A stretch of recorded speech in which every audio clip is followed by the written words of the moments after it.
Hello guys! Ngayon ay magluluto ako ng buttered garlic shrimp. At ito na nga, lilinisan ko nga muna siya. Kaya tinanggal ko na sa plastic. At ganito nga lang siya guys, linisan. Ginugupit ko nga lang guys yung buntot nito. Pati yung mga mahahaba na yan. Inaalis ko talaga yan guys.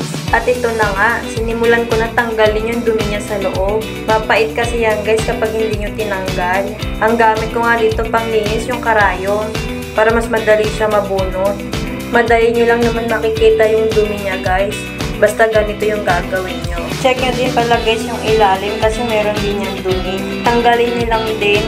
Tapos ginupit ko nga lang din yung ulo neto. Para mas madali siyang kainin mamaya. Ako lang naman ang kakain nito. Pero pag sinigang, hindi ko na siya tinatanggal.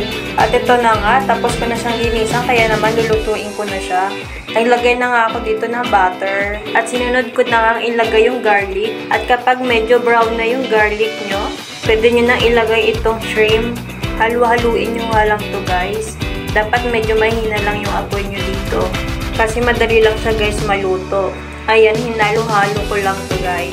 At kapag medyo brown na siya, pwede nyo na siyang timplahan. Naglagay lang ako dito ng salt and pepper. Tapos halu-haluin nyo lang saglit. At naglagay lang din ako ng lemon. Tapos pinakuluan ko lang din saglit. At ayan nga guys, okay na to.